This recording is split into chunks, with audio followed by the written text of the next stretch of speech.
La clase para ahora, programada ahora, es reacciones adversas a medicamentos.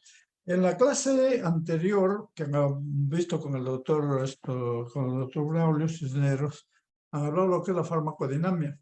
La farmacodinamia que estudia los mecanismos de acción y que estudia, digamos, los efectos, acciones y efectos de los fármacos. Los mecanismos de acción, generalmente la mayor parte de fármacos son por receptores, que son proteínas, que pueden estar colocados en la membrana, pueden estar colocados en el citoplasma, en el núcleo, etcétera, etcétera, que ya les han mencionado. Pero además hay un grupo de medicamentos que no actúan con receptores, sino por sus propiedades físico-químicas. El otro aspecto importante a recalcar desde el punto de vista de manejo es que los receptores de membrana son receptores que tienen diferentes formas de actuar. Algunos actúan a nivel de canales iónicos, otros a través de canales iónicos, pero con segundo mensajero.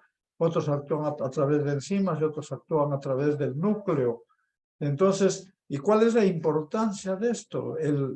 Por ejemplo, los que actúan a través de canales iónicos actúan en milisegundos. Los que actúan a través de canales iónicos con segundos mensajeros actúan en segundos. Los que actúan a nivel enzimático actúan en minutos. Y los que actúan a nivel de núcleo actúan en horas. Y esto es importante para obtener el efecto benéfico. Entonces, el otro aspecto han visto también lo que significa sensibilidad, lo que significa especificidad de los receptores, lo que significa un fármaco agonista, un fármaco antagonista. Y algunos aspectos que quiero recalcar es el aspecto de lo que es potencia y de lo que es eficacia. La potencia tiene que ver con la dosis. El fármaco que para obtener el efecto usa menos dosis es el más potente. Pero la eficacia es con la respuesta. O sea, lo que a mí me interesa es un medicamento más eficaz. A veces cuando los dos tienen la misma eficacia, lógicamente es más potente para evitar reacciones adversas en términos generales. Otro de los aspectos que probablemente han visto también es con relación a los margen terapéutico o índice terapéutico. Los fármacos que son hay fármacos que son de margen terapéutico estrecho, hay fármacos que son de margen terapéutico amplio. ¿Qué significa fármacos de margen terapéutico estrecho? Por ejemplo,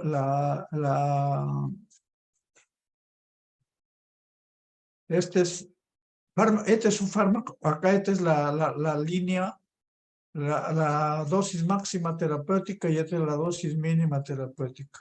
Entonces, margen terapéutico es la relación entre la dosis terapéutica y la dosis tóxica. Mientras más se acerque, si se acercan, por ejemplo, estas dos, es el margen terapéutico estrecho. Y mientras más se alejen estas dos, es el margen terapéutico amplio. ¿Y cuál es la utilidad de esto?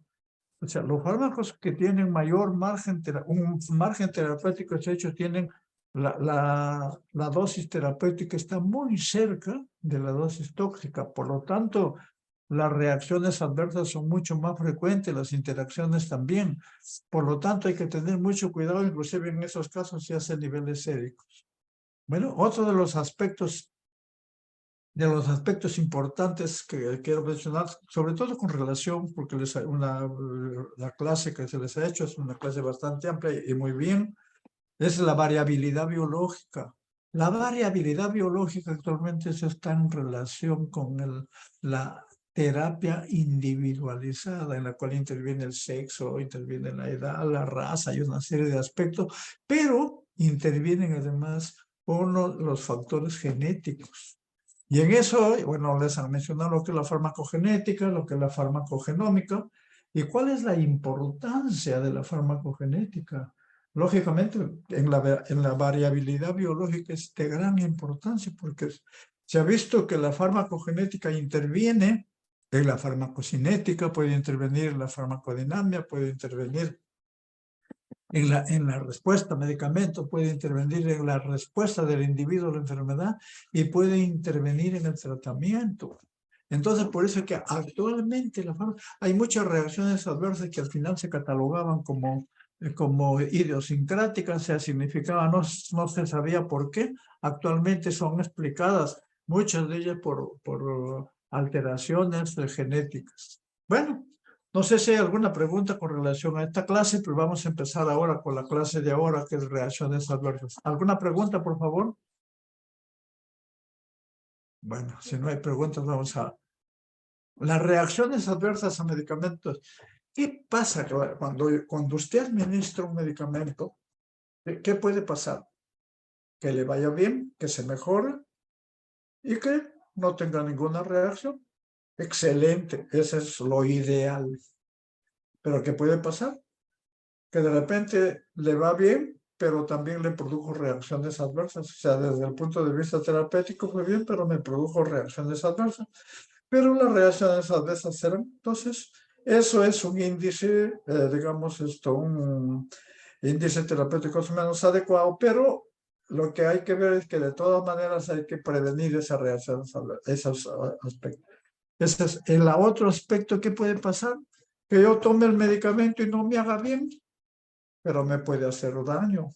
Eso, hay una falacia que se acostumbra inclusive lógicamente sin ningún sustento científico, sino esa es una, prácticamente a nivel de la población, dice, tómalo nomás, si no te hace bien, no te hace mal. Mentira, mucha mentira. Si no te hace bien, te puede hacer muy mal. Entonces, ese riesgo es lo que se denomina reacciones adversas a medicamentos, o sea, producidas directamente por los medicamentos. Ahora vamos a iniciar luego ¿Cuáles son los objetivos de esta clase? Es definir las reacciones adversas a medicamentos. Las reacciones adversas a medicamentos son reacciones nocivas, que pueden ser de las más leves hasta las mortales.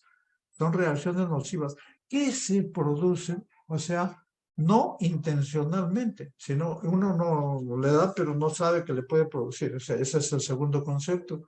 El tercer concepto es que se producen a las dosis que se dan para diagnóstico, tratamiento y diagnóstico, para prevención y tratamiento. Son a las dosis normal, o sea, estándar, pero ajustadas a la farmacocinética. Eso es reacciones adversas. Y vamos a ver luego qué incluye. El otro objetivo es discutir la epidemiología y la clasificación de la RAM. Esto es importante. La epidemiología, o sea, las reacciones adversas, ¿son frecuentes? No son frecuentes. Esto ha dado lugar, inclusive hay muchas agencias reguladoras en las cuales ellos registran las reacciones adversas.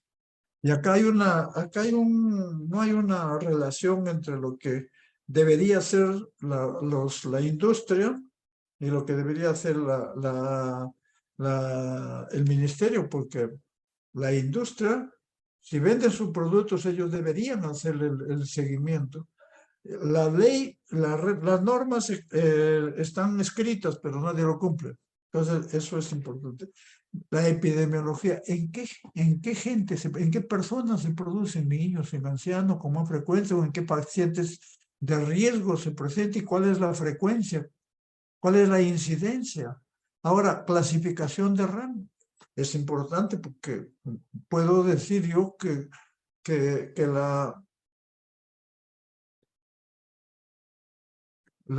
puede ver, está grabándose, está grabándose. La, la, la, Puedo decir, ¿es lo mismo una reacción leve que una reacción severa o una reacción mortal? No, es lo mismo. ¿Y cuáles son los aspectos importantes de esto? Cuando hay reacciones adversas, hay mayor mortalidad. Cuando hay reacciones adversas, hay mayor estancia hospitalaria. Cuando hay reacciones adversas, hay más costos, etcétera. Es importante.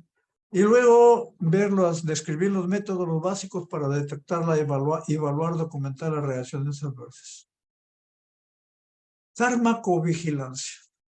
Farmacovigilancia es una de las ciencias y actividad que hace la farmacovigilancia.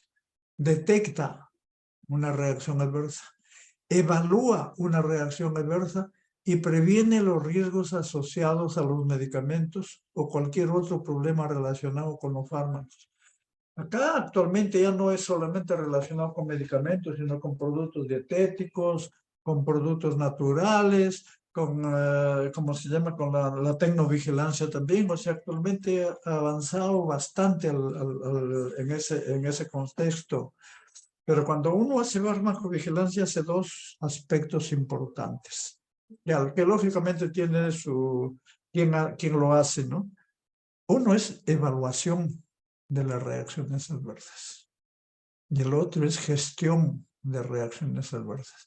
¿Qué significa evaluación de reacciones adversas? Ya, es una reacción adversa, sí, pero ¿en qué factores de riesgo hay? ¿Cómo se presenta? ¿Con qué dosis se presenta? ¿En qué situaciones? ¿Son mortales? ¿No son mortales? Eso me interesa saber. De acuerdo a cómo evalúo, porque para eso hay estudios que ustedes lo van a ver en los talleres, en los seminarios talleres. Una vez que sé que esta reacción adversa es severa, que esta reacción, entonces, ¿qué hago? ¿Cuál es la gestión? Eso se llama gestión de riesgo. ¿Le sigo dando al paciente? ¿No le sigo dando al paciente? ¿Le suspendo? ¿Y qué hago? ¿Le cambio? ¿No le cambio? ¿No le vuelvo a dar? ¿O le podría dar menos dosis? Esa es la gestión de riesgo. Y eso es en cuanto al paciente, pero también gestión de riesgo es, ¿este medicamento puede seguir en el mercado? Hay muchos medicamentos que a los 5, 10 años, 15 años son retirados definitivamente del mercado. Esa es farmacovigilancia en términos generales. Reacción adversa es la respuesta a un medicamento que es nociva, ya vimos, no intencionada y que se produce con dosis utilizadas normalmente en el hombre. ¿Qué involucra esto? Respuesta del paciente. O sea, no todos los pacientes presentan reacciones adversas. Que los factores individuales pueden tener un papel importante. Y el fenómeno es nocivo. Una respuesta terapéutica inesperada, por ejemplo, puede ser un efecto colateral, pero no siempre una reacción adversa. El efecto colateral, por ejemplo, los anticolinérgicos se utilizan para ciertas patologías, pero como efecto colateral producen sequedad de mucosas. No siempre es una reacción adversa. En algunos casos sí, en otros casos no. La aspirina tiene efecto antiagregante plaquetario. En ese caso no es una reacción adversa, sino es un efecto terapéutico. O sea, efecto colateral es diferente, tiene diferencias. En esta parte podemos ver algo también muy importante. ¿Qué vemos acá en un círculo verde? Errores de la medicación. Es bastante amplio con relación a reacciones adversas o eventos adversos. O sea, esto es importantísimo. ¿Y cuándo se denomina errores en la medicación? Errores en la medicación está, por ejemplo, desde el registro. De repente está mal registrado porque no hay estudios de eficacia, no hay estudios. De repente, el registro. Después, desde la compra, el almacenamiento. Pero nosotros desde el punto de vista médico, clínico, enfocamos tres aspectos importantes para denominar errores de la medicación. O sea, no estamos excluyendo al resto, sino estamos enfocándonos en la parte clínica. ¿Cuáles son errores de medicación? Prescripción. Un error en la prescripción es un error. Esto va a intervenir, va a producir, tiene relación con reacciones adversas. Errores en la dispensación. A veces le dan una cosa por otra también. Y errores en el uso por el paciente. Lo que vemos acá, este círculo rojo, son reacciones adversas y eventos, pero gran parte de estos eventos y reacciones adversas son producidos por errores en la medicación. Un ejemplo, tuvimos un paciente de 65 años de edad que tuvo un problema infeccioso severo con gérmenes resistentes y le empezamos a dar imipenem, cilastatina. Entonces se le dio imipenem, cilastatina y el paciente tuvo, digamos, una convulsión, ¿no? Entonces Entonces todos dijeron, no, este medicamento ya no vale, hay que quitarlo del mercado, que venga otro medicamento. Estaba saliendo el meropenem, que no sé qué, que no sé cuánto. Un momentito, vamos a verificar. La dosis que le han dado es una dosis estándar. ¿Han visto su función renal de este paciente? Estaba con insuficiencia renal moderada. ¿Han visto la dosis, digamos, para darle a este paciente por su depuración de creatinina? No han visto, le habían dado mucho más dosis, o sea, la prescripción mucho más dosis de la que necesitaba. Entonces, es una reacción adversa, pero por errores de la medicación. Entonces, ese es uno de los aspectos. Ahora, acá hay eventos adversos. Evento adverso, en realidad, lógicamente, cuando es una reacción que se produce cuando está usando el medicamento, pero que no necesariamente hay una relación causal.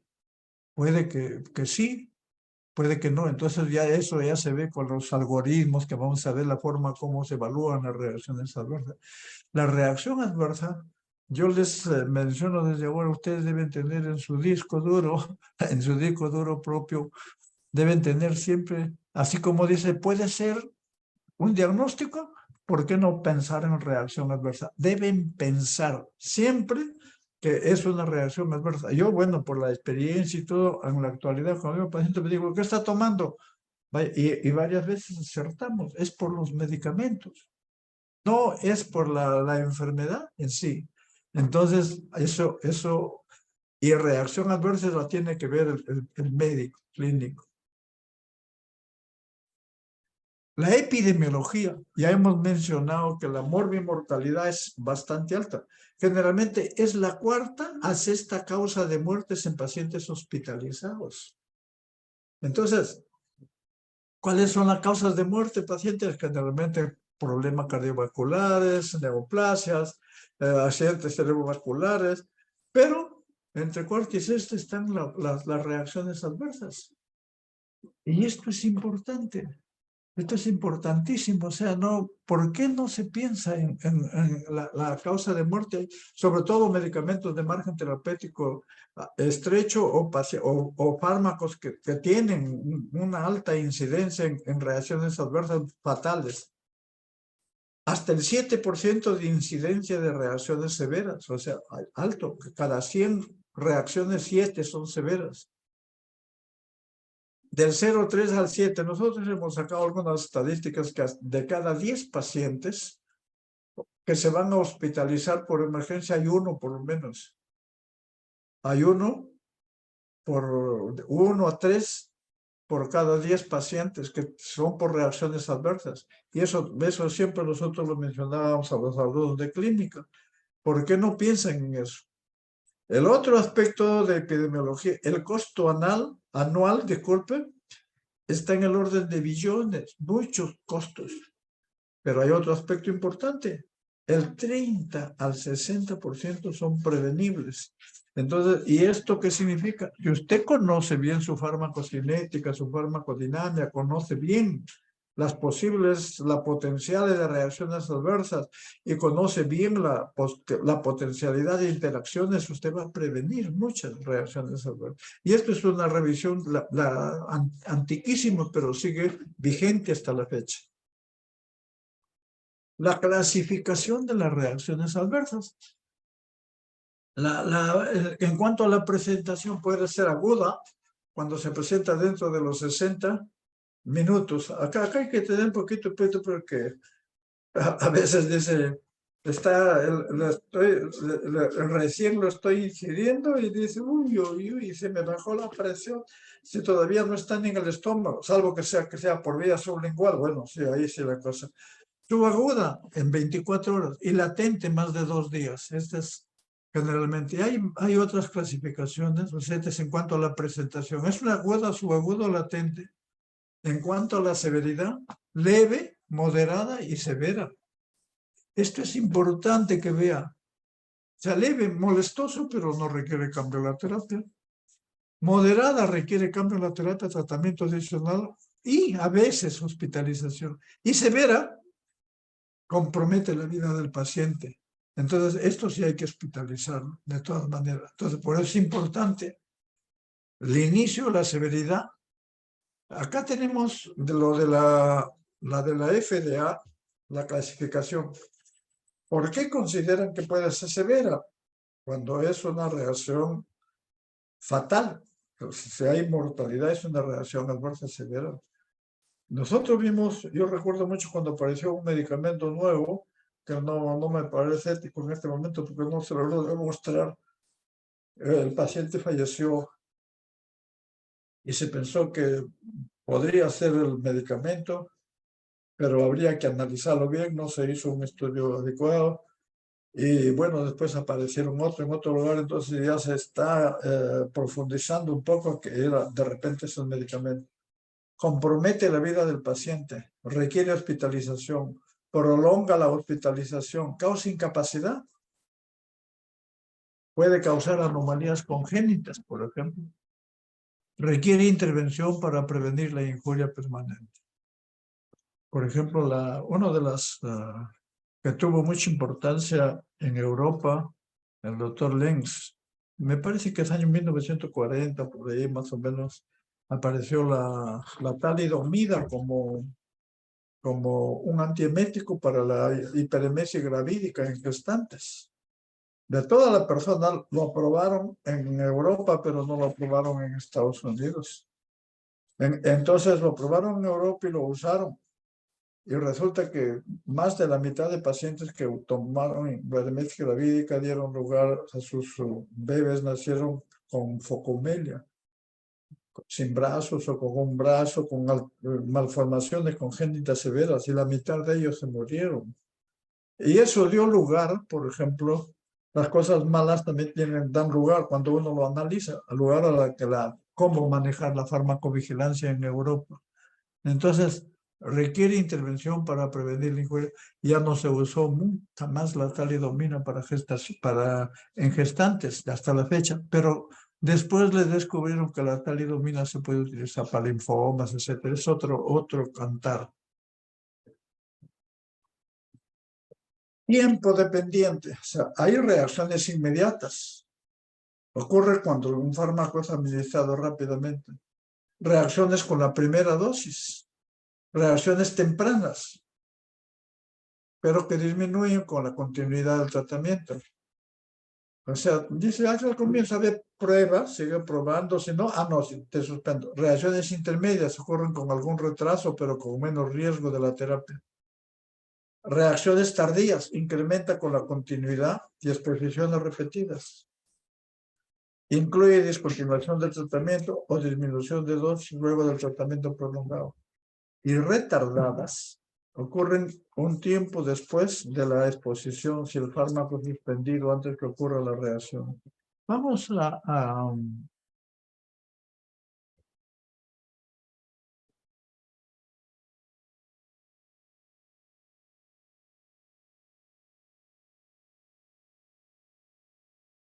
acá voy a poner este de acá. Acá mejor.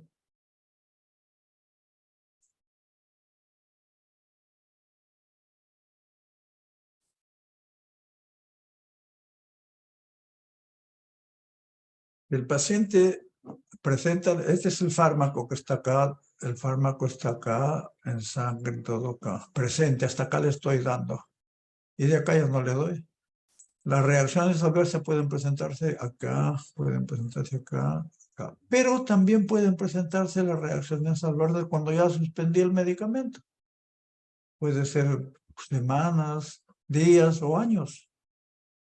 Entonces, esto es importante. O sea, la reacción adversa no tiene que ser solamente cuando recibe el medicamento, puede ser después.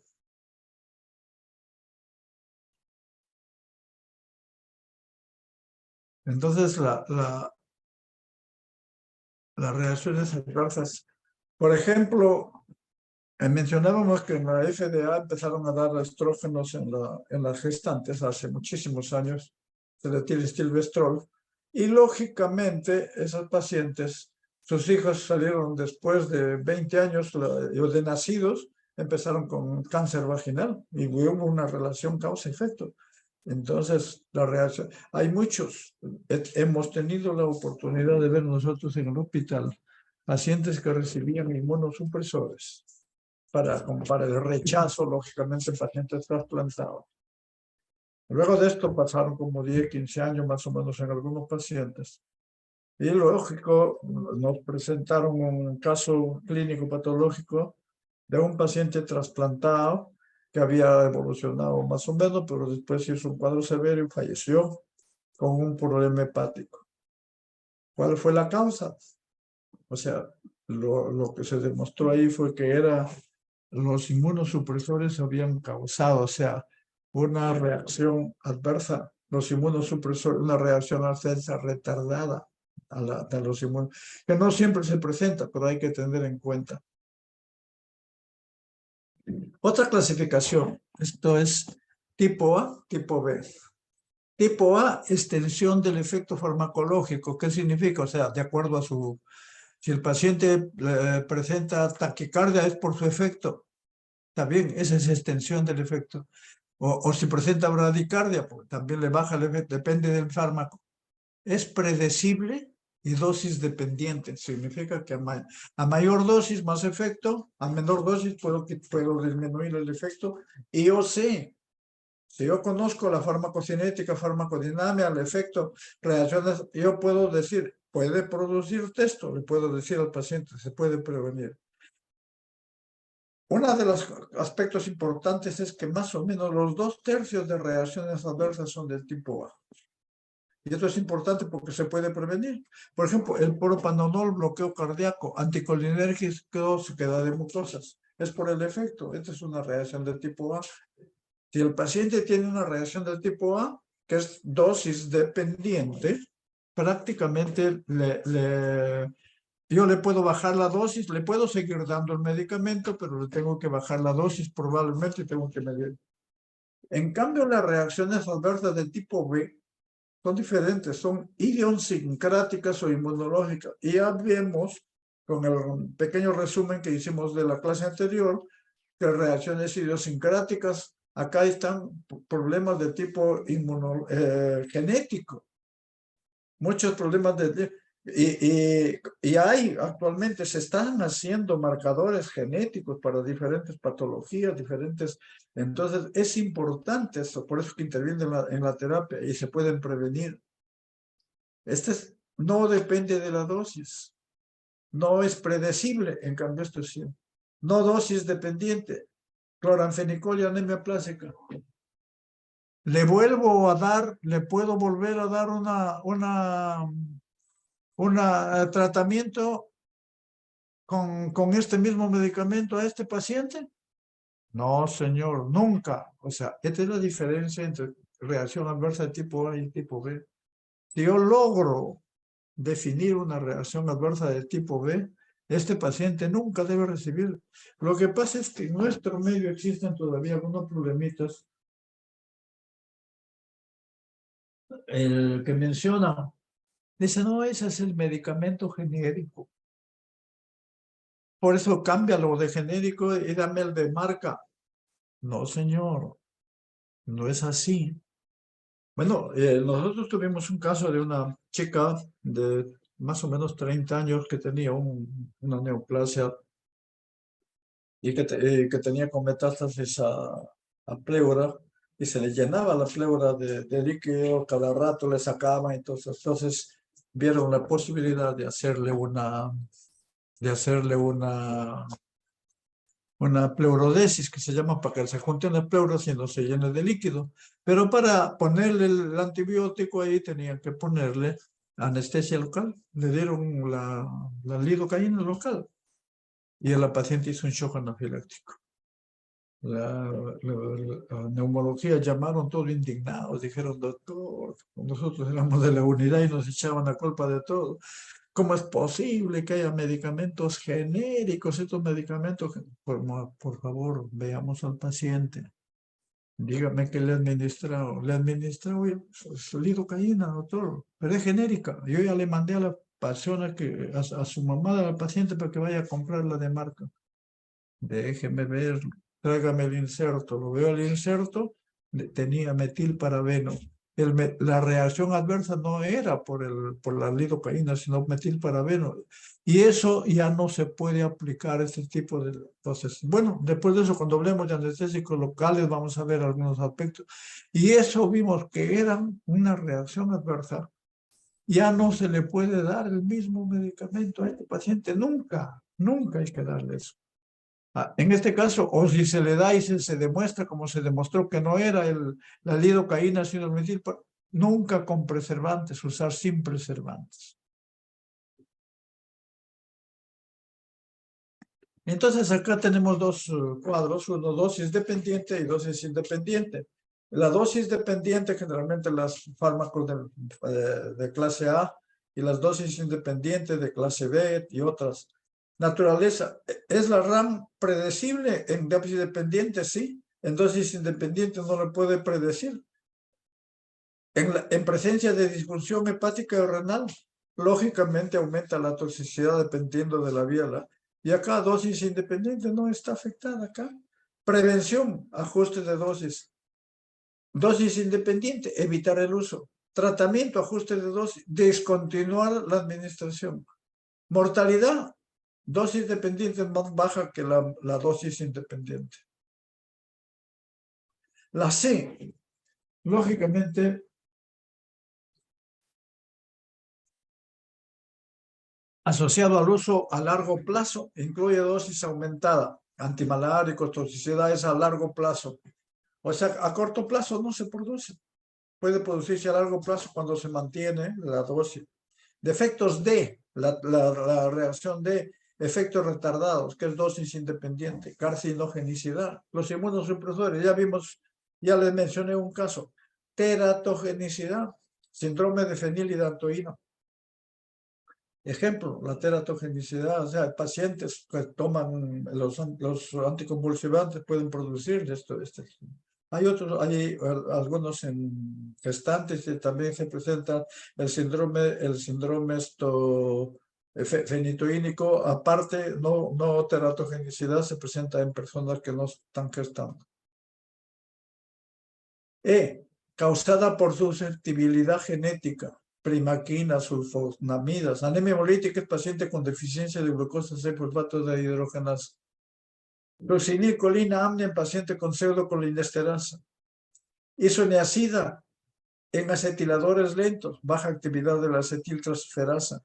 Deficiencia de vitamina B6, anemias, neuropatías. Isoniazida en acetiladores rápidos, hepatotoxicidad. Esto es importante.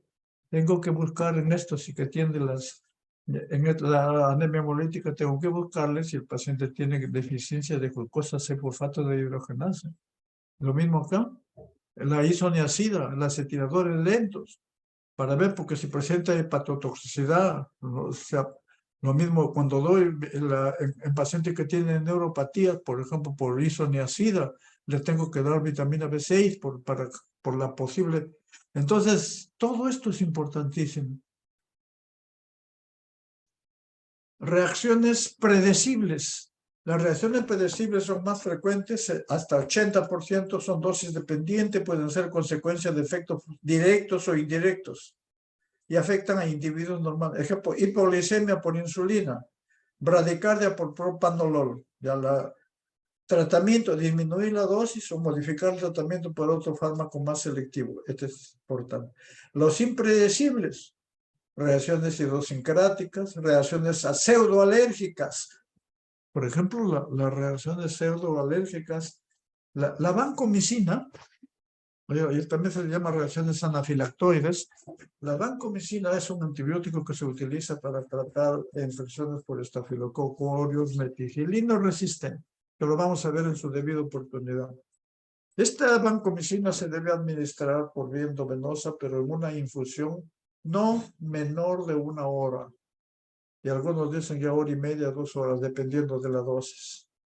¿Por qué? Porque generalmente las reacciones alérgicas son, como vamos a ver luego, son dependientes de la inmunoglobulina E u otras inmunoglobulinas. Entonces, si son dependientes de la inmunoglobulina E, se producen casi de inmediato. Pero la vancomicina no tiene que ver nada con la inmunoglobulina E. sino la cantidad de moléculas de vancomicina se pegan al mastocito y como si fuera la inmunoglobulina E, lo destruyen al mastocito y se libera todas las sustancias que producen anafilaxia. Entonces, por eso es que cuando se da vancomicina hay que darlo pues en 1 hora, hora y media. Y hemos visto, eso lo hemos visto nosotros en la unidad bastantes veces, en bastantes oportunidades. Reacciones alérgicas o de hipersensibilidad. Respuesta normal a un medicamento producida por mecanismos, puede ser humoral o celular. Esto es como acá las de tipo inmediata. Eso lo vamos a ver cuando veamos alérgicas mejor. O lo van a ver ustedes ahí cuando se hagan estos tacoides. Anafilaxia con penicilinas. Si el paciente nunca se aplicó penicilina y le están aplicando por primera vez, yo preferiría que se queden 30, 40 minutos con el paciente ahí y con su adrenalina en la mano, porque a veces nunca recibió, o a veces recibió una. Hemos tenido casos nosotros, hemos tenido casos. Recuerdo mucho de una enfermera que se hospitalizó por una celulitis. Y le digo, señorita, le voy a dar esto, penicilina, le voy a aplicar. ¿Usted es alérgica? No, doctor. Señorita, es alérgica. No, doctor, no sea pesado. No soy alérgica, yo soy enfermera. Ah, ya, aplíquele. Menos mal que estuve ahí, le aplicaron y fue un shock anafiláctico. Y después me dijo, y doctor, sí, creo que me dieron una vez, pero no me pasó nada, pero casi se muere. Si no estaba hospitalizada, la paciente se moría, porque ahí mismo llamamos cuidados intensivos, lo intubamos. Bueno, todo mejoró. Hay otras reacciones que se presentan, la citotóxica, no con IgE, sino con IgM, IgG, anemia hemolítica, enfermedad del suero, complejo antígeno anticuerpo, lupus, inducido por procainamida, hipersensibilidad retardada, dermatitis de contacto. Y acá tienen la tipo E, patogenia de granulación de mastocitos y basófilos, ya vimos, urticaria, anafilaxia. La lisis celular por IgM, citopenias, vasculitis. Por el otro, por linfocitos T, eczema, exantema maculopapuloso, exantema maculopapuloso, exantema pustuloso, etcétera, etcétera. Eso lo van a ver en inmunología, por eso no lo estamos viendo. ¿Cuáles son las causas frecuentes de reacciones adversas?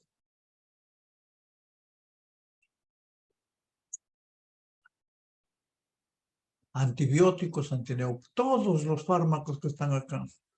Pero ustedes podrán ver algo importante acá. Hay algunos que están con asterisco, antineoplásicos, cardiovasculares y fármacos del sistema nervioso central. ¿Qué tiene que ver este asterisco? Relacionado con el 69 a 70% de reacciones adversas fatales. Entonces, los antineoplásicos pueden producir reacciones adversas leves, pero también reacciones adversas fatales. Los que más producen son estos. Muchas veces este paciente ya no tiene cáncer, pero el paciente falleció o se empeoró, a veces por los antineoplásicos. Las drogas cardiovasculares también, y los agentes del sistema nervioso central, los psicolépticos, los psicoanalépticos, etcétera, que vamos a ver luego. Esto es importante, los AINES son agentes de diagnóstico. Luego, acá podemos ver y qué sistemas se comprometen, todos. No hay que solamente la piel, el hígado o el intestino, no, señor. Puede ser sistema nervioso central, dermatológico, cardiovascular, gastrointestinal, renal, respiratorio, sensorial, todos simplemente. Acá en ¿cuáles son los factores de riesgo para las reacciones adversas? Edades extremas. Medicamentos múltiples. A mayor cantidad de medicamentos, mayor frecuencia de reacciones adversas. Ustedes dicen, bueno, no puede ser posible. Yo he tenido la oportunidad de ver, no en cuidados intensivos, porque en cuidados intensivos pueden utilizar 10, 12 medicamentos y lógicamente que pueden incrementar la RAM también. He tenido la oportunidad cuando viajamos a dar una charla allá en provincias, presentaron un paciente que había recibido como 15 medicamentos. Y lógicamente la potencialidad de reacciones, le preguntamos si habían hecho, dijo, no habían visto al paciente. Se fue y ya no regresó. ¿Qué pasó? Nadie sabe. Puede que les mejoró o no. Múltiples condiciones de comorbilidad. Entonces, los factores de riesgo. Si el paciente tiene, pues, diabético, es hipertenso, tiene insuficiencia hepática, insuficiencia renal, tiene mayor...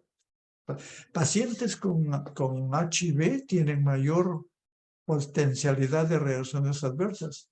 Prescripción inapropiada, ya lo vimos también. Disfunción terminal de órganos, el paciente tiene compromiso hepático, renal. La fisiología alterada. Y si tiene historia previa de reacciones adversas. Extensión y duración de la exposición. No hay que abusar de la terapia, hay que darle. Y lo último es predisposición genética. Fármacos de margen terapéutico estrecho, ya vimos fármacos margen terapéutico estrecho, son los fármacos que la dosis terapéutica está muy próximos a la dosis tóxica. Por lo tanto, a estos fármacos tenemos que calcular bien su dosis de acuerdo a la farmacocinética y si es posible hacerle monitoreo sérico. ¿Y cuáles son? Creo que el autor les ha visto unas láminas, creo que les ha hecho ahí también. Aminoglicósidos, anticoagulantes, anticonceptivos orales, antiepilépticos, inmunosupresores y digitales. Estos son los que se hacen. También hacíamos para santinas, también para aminofilina hacíamos. Y acá, número de medicamentos, mire, de 0 a 5 medicamentos, menos del 10% reacciones. De 6 a 10, hasta el 10%. Del 10 a 11 medicamentos, hasta el 20%. Por encima de 15, más del 50% de reacciones adversas. En la medida que se van más medicamentos, más potencialidad de reacciones adversas. ¿Cuáles son las causas? Incremento intrínseco del medicamento, por medicamento su sobredosis relativa, por alteración del metabolismo, o sea, por interacciones, etcétera, le están dando más dosis, pero es sobredosis relativa, dependiendo de la farmacocinética o farmacodinámica del paciente. Efectos colaterales, efectos deseados e indeseados. Amitriptilina produce sequedad de mucosas. Efectos secundarios, tratamiento del insomnio con benzodiazepinas en ancianos da como efecto colateral fractura de cadera, porque se duerme y se cae. Ese es un efecto secundario. Dependientes del medicamento y las características del individuo. Puede ser hipersensibilidad en algunos casos, idiosincrasia, que hemos dicho que no sabemos qué es, tolerancia y dependencia. Ya creo que el doctor les ha hecho lo que es la tolerancia. En la medida que se va incrementando la dosis, va perdiendo su efecto. Y la dependencia es, en el caso de que no se dé, de que suspenda bruscamente, va a producir tener efectos de rebote. Esta es una lámina que recién le hemos introducido de un Journal Clinical Medicine del año 2023. Me pareció muy interesante. Creo que le hemos puesto, o le vamos a poner para su taller el artículo, que es bastante amplio, si alguno lo quiere revisar, muy interesante. Y hemos sacado algunos cuadros. Esta es una revisión sistemática. ¿Qué es una revisión sistemática? Es un análisis de los ensayos clínicos. Entonces, vieron los ensayos, creo que al final hubieron muchos ensayos, pero ellos al final se quedaron con 17 ensayos prácticamente, que los que cumplían sus requisitos, porque también establecen requisitos. ¿Y qué vieron, por ejemplo? Hicieron en las historias clínicas, revisaron la admisión hospitalaria desde el 2012 hasta el 2022, 10 años de seguimiento. ¿Y qué vieron con este cuadro? Se ve que la mayor parte de reacciones, estos son los autores, pero este es la prevalencia, con un índice de confianza del 95% de intervalo de confianza, que es bastante bueno. Desórdenes gastrointestinales, 28%. Disturbios electrolitos, el 16%. Sangrado, 13%. Reacciones dérmicas, el compromiso renal y urinario, el 11, 8, 12%. Reacciones dérmicas, el 9,7%. Desórdenes cardiovasculares, casi el 9%. Infecciones, menos 6%. Después, desórdenes musculoesqueléticos, el 4%. Claro, depende de la estadística que hemos usado. Desórdenes hepáticos, menos al 1% y pico. Estos son los... Pero esto es en cuanto a las reacciones adversas que se presentaron. Mire, en todos los sistemas, lo que hemos visto en antes, gastrointestinal, disturbios hidroelectrolíticos, no estaban en el anterior de lo que de la FDA, sangrado, todos estos de lo que se presentan. Y luego vemos acá otros dos cuadritos. En el sistema nervioso central presentaron 21,2% de reacciones adversas. ¿A qué? Analgésicos, psicolépticos. Los psicolépticos son por ejemplo, las benzodiazepinas, los antipsicóticos, antiepilépticos, los para convulsiones, los psicoanalépticos, también un porcentaje, pero es casi igual. Los psicoanalépticos son los antidepresivos y una serie de fármacos, los estimulantes del sistema nervioso central y los antiparkinsonianos. Todos estos pueden producir reacciones adversas. Sistema cardiovascular, los agentes moduladores del sistema renina-angiotensina, tanto los IECA como los inhibidores de angiotensina, un porcentaje de 12%. Hay que tener cuidado en esto. Los diuréticos, beta bloqueadores, antagonistas del calcio, los modificadores de lípidos. Los modificadores, eso presentan reacciones adversas cardiovasculares. Entonces dice, no voy a tomar pues mi atorvastatina, esas cosas son las estatinas. Y a una serie me dijo, producen reacciones adversas. En términos generales, todo medicamento tiene la potencialidad de producir reacciones adversas. Hematológicos, los antitrombóticos, los anticoagulantes, bueno, ya hay una serie que vamos a ver, los antianémicos también, para los sales de fierro, etcétera. Antineoplásicos, inmunosupresores y antineoplásicos. Antiinfecciosos, los antibacterianos y los antimicóticos, lo que me producen. Hay otros, pero por porcentaje bajo ya no le he puesto acá, le he puesto lo de mayor porcentaje. Tracto alimentario y metabolismo, en diabetes mellitus, en desórdenes de acidez, o sea, para la acidez gástrica, ahí hay unas drogas usadas para la constipación, las vitaminas, suplementos minerales, todos producen.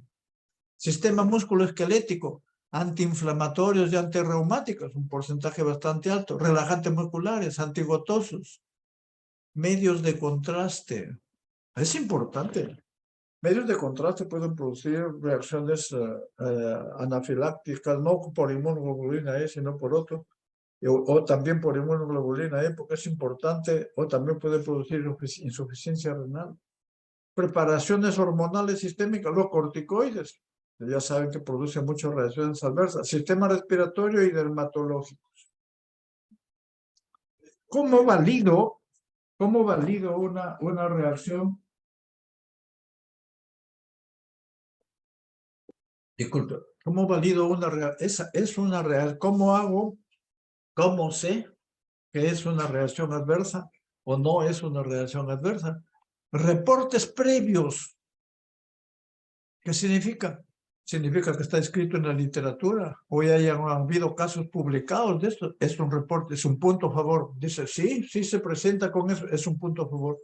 Relación temporal. ¿Qué significa? Primero le dan el medicamento y después de 1 hora o después de 2 horas o después de 24, 48 horas produce la reacción adversa. Es otro punto a favor. Relación con la dosis respuesta, o sea, se le disminuye la dosis. Alternativas etiológicas, ¿qué significa? Nosotros nos viene un paciente que había tomado le habían aplicado a un niño vancomicina y hizo trombocitopenia, entonces nos envían la hoja para reacciones adversas que se registra como trombocitopenia. Entonces vemos, no había una relación temporal, vimos, y la dosis sí, alternativas etiológicas, vimos este paciente ya tenía una reacción, tenía trombocitopenia antes que le den la vancomicina, entonces no había ni relación ni dosis. Confirmación objetiva, historia pasada de la reacción a la misma, no había en este paciente. Entonces, estos son lo que se hace, lo que van a hacer ustedes, porque eso están en los algoritmos cuando lo vean en su práctica. Y acá hay varios algoritmos que difieren, uno que otro, cualquiera, uno naranjo, probabilidad, escala de probabilidad naranjo, en el año 81, ejemplos de algoritmo Kremer, Naranjo y Jones, resultados de causalidad. ¿Cuáles son los resultados? Por ejemplo, dice altamente probable, posible y dudoso. Casi no hay definitivas. ¿Por qué? Porque siempre hay, acá está. Y estos son las preguntas que uno se hace y la que dice sí o no conozco. Y de acuerdo si alce el score. Si tiene un score de 9, acá son 10. Altamente probable. Si tiene entre 5 y 8 es probable. Si tiene 1 entre 4 es posible. Si tiene menos de 4, 0 a 3, es dudosa. Entonces, esto es importante para hacer una clasificación. Opciones que hago cuando yo sé que es una reacción adversa. ¿Puedo descontinuar el fármaco o puedo continuar la medicación? Descontinúe el urgente ofensor si el retiro puede ser seguro. ¿El evento compromete la vida del paciente o es intolerable? Y si existe una alternativa razonable. Y si exacerbación de la condición del paciente en caso, si le siga nomás. Y después llama y dice, doctor, estoy peor. Ah, no, suspéndalo. Ese es discontinuar. Continuar la medicación, modificada las necesidades. Si es una medicación necesaria, hay que continuarlo. Y si no existe una alternativa razonable, pero si el problema es leve y puede resolverse con el tiempo. Si no, hay que descontinuarlo y buscar otras alternativas. Otro de los aspectos importantes es, cuando hemos hablado, la primera clase es lo que es un medicamento esencial. Medicamento esencial tiene que ver con la vida y tiene que ver con la patología, digamos, con la respuesta. Entonces, generalmente, si no está usando medicamentos esenciales, no debe darlo para prevenir. ¿Para qué usar medicamentos que no son esenciales? Por ejemplo, dice, bueno, ya estás viejito, tómate un vasodilatador cerebral y puede producir reacciones severas. Y nadie ha demostrado que ese vasodilatador haya demostrado científicamente que mejora. No tomes. Esa es una. Lo otro es administrar tratamiento apropiado, por ejemplo, la atropina, los antihistamínicos, epinefrina, todos estos aspectos que se dan en algunos casos de cuando uno sabe la toxicidad. Proveer soporte o cuidados paliativos, hidratación, corticoides en algunos casos, compresas frías, analgésicos o antipruriginosos, o considerar el retiro o desensibilización. Esto lo van a ver también en inmunología. Ahora tenemos una población especial que son la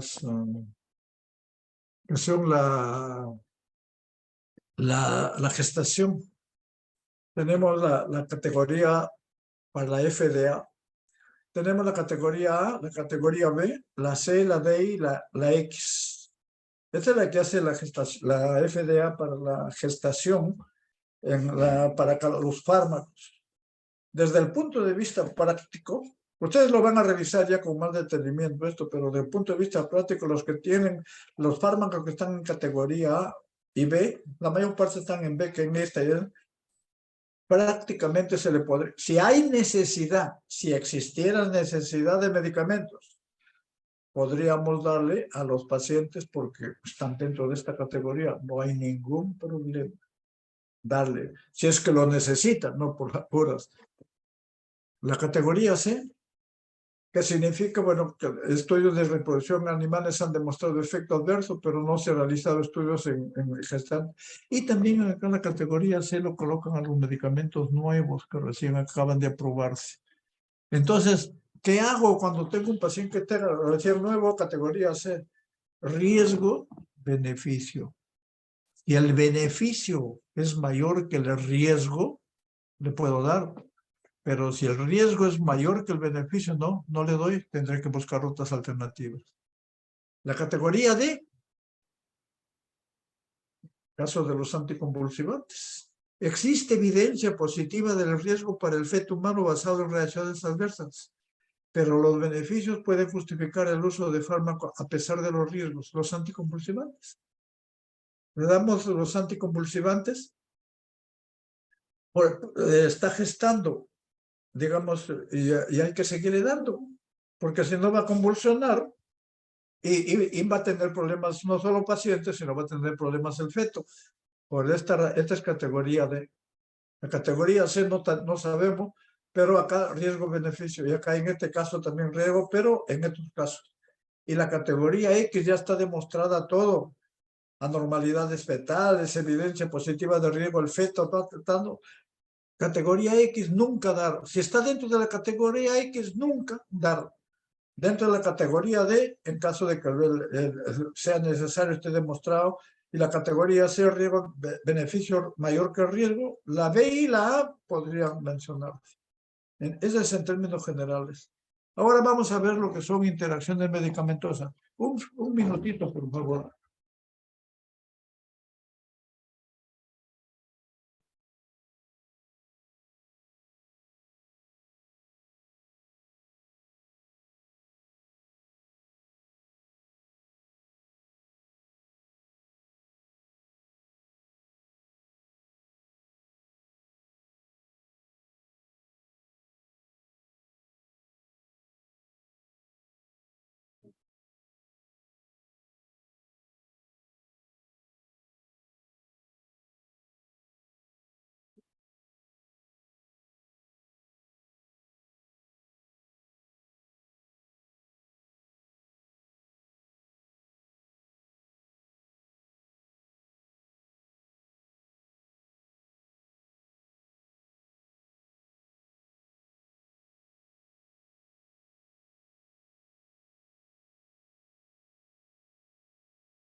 Bueno, ahora vamos a ver lo que son interacciones medicamentosas. ¿Qué significa cuando yo doy dos fármacos o un fármaco y alimentos o otras sustancias? ¿Qué puede pasar? De repente cada uno va por su lado, por su farmacocinética, farmacodinámica, y no pasa nada. Es una posibilidad que no es tan frecuente. Pero ¿qué puede pasar también? Que las dos, uno de ellos modifique la acción del otro. O lo incremente, o lo disminuye, o lo bloquee. Y eso se llama interacción medicamentosa. Por esta razón, cuando ustedes indiquen más de 2 o 3 medicamentos, tienen que ver si existe o no existe la posibilidad de interacciones. Y esas interacciones pueden ser interacciones desde la preparación del fármaco, que se llaman interacciones farmacéuticas, y que puede ser desde la preparación hasta, puede ser la farmacocinética o la farmacodinámica. Entonces, en ese contexto es que vamos a ver lo que son interacciones medicamentosas. ¿Qué es una interacción medicamentosa? Modificación del efecto de un fármaco por administración conjunta de otro. O aumenta o disminuye la concentración plasmática. Las interacciones, ¿cuál es a diferencia de las reacciones adversas? Las reacciones adversas siempre son nocivas. En cambio, las interacciones pueden ser terapéuticas, pero también pueden ser nocivas. Cuando son nocivas se denomina interacción adversa medicamentosa, pero las fabulosas son terapéuticas, favorables para el paciente o desfavorables, que están incluidas dentro de los efectos interacción adversa medicamentosa. Y acá tenemos cuáles son las acciones a nivel de las reacciones adversas. Pueden haber a nivel de la farmacocinética, a nivel de la farmacodinamia, y pueden haber, o sea, y farmacéuticas, interacciones farmacéuticas. Dice, las interacciones farmacéuticas o también denominadas incompatibilidades, generalmente son debidas a reacciones químicas entre fármaco previo a la administración, fuera del paciente, o sea, fuera, pero un poco relativo esto. Generalmente ocurren cuando se combinan soluciones de fármacos en una misma botella, como una penicilina más aminoglicósidos, se forman aminoglicósidos, etcétera, etcétera. Estos lo van a revisar. Yo les cuento de un caso. Tuve la oportunidad de estar fuera del país y recuerdo que un paciente tenía una fasciitis necrotizante en en el brazo izquierdo, una fasciitis, y le aislaron estafilococo meticilino resistente y habría que darle la vancomicina. Entonces el jefe me envió a mí para que yo vaya a controlarlo todos los días. Pero me llamaba, me decía, ¿cómo va? Le digo, ¿sabe qué, doctor? Sigue igual. Ya son 2 días, 3 días, pero está con banco, pero la dosis. Y me dice, ¿le has visto un monitoreo sérico? Sí, le digo, inclusive me he ido a hablar con la enfermera porque en el monitoreo sérico parece que no interviene, parece que no ha recibido la banco. O no le están dando. Le digo, no, sí le están dando. Hablar con la enfermera, le están aplicando, todo lo tiene registrado, pero está pasando. ¿Qué está pasando? Al revés, voy a ir a la literatura. Entonces, ¿qué pasa? La vancomicina, ¿qué pasaba? Este paciente tenía el brazo izquierdo inhabilitado, el brazo derecho, acá le aplicaban una, una alita para pasarle la vancomicina y también para pasarle los anticoagulantes, porque como él tenía tenía coágulos ahí, y aparte de eso que la alita estaba anticoagulada para que no se obstruya la. Entonces, revisé y lo que pasaba era que la heparina inactivaba a la vancomicina, es como si no le hubiesen dado. Entonces, bueno, fuimos con el jefe, le cambiaron, le dijeron, tienen que aplicarle directo, pero porque en ese momento no le pongan heparina, le hablan otra vía para aplicarle, y empezó los niveles séricos a aumentar y el paciente empezó a mejorar. Esa es una reacción farmacéutica. Hemos visto reacciones farmacéuticas nosotros en la unidad de farmacología clínica en varias especialidades. A veces no lo preparan bien o el goteo también es muy rápido, etc. Pero eso ya es farmacocinéticas. Pueden haber reacciones adversas a nivel de la absorción, de la distribución, metabolismo, creación. Farmacodinámicos a nivel de receptor y a nivel de efectos farmacológicos. Vamos, ¿cuáles son los factores de riesgo para reacciones adversas? Uso de fármacos con un alto grado de unión proteica. ¿Qué significa? Ya hemos mencionado anteriormente qué significa un alto grado de unión proteica. Que la fracción libre es corta, es bajita. Y si la fracción libre es menor, prácticamente si se le aumenta, prácticamente si esa fracción libre se incrementa, por A o B razón, por desplazamiento o porque el paciente no tiene buena cantidad de proteína, en albúmina especialmente, esto va a tener mayor concentración y puede tener mayor riesgo de interacciones con otros medicamentos. Por ejemplo, los anticoagulantes, orales, ciclosporina. Uso de fármacos de baja biodisponibilidad también, porque si no llegan y se le da alimento, se le da interacción con otro, peor va a ser. Edades extremas, igual que reacciones adversas. Administración a pacientes comprometidos. Uso de fármaco con margen terapéutico estrecho, tanto para reacción adversa como interacción medicamentosa. Digoxina, warfarina, opioides. En la medida que vayamos viendo Esto es importante porque cuando hagamos otro capítulo vamos a ver interacciones, reacciones y vamos a tratar de uno o dos, tratar de ver, analizar cada interacción, a qué se debe.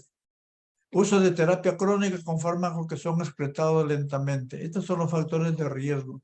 Interacciones farmacocinéticas en la absorción intestinal. Puede ser debida. Hemos dicho que para la absorción intestinal necesitamos la integridad anátomo-funcional, esófago, estómago, motilidad, el pH, interacción con alimentos, alteración de la glucoproteína. Este es en la absorción, todo lo que interviene. En la distribución, competencia por los sitios de unión, la proteína plasmática, fracción libre, cambios en el pH de la sangre.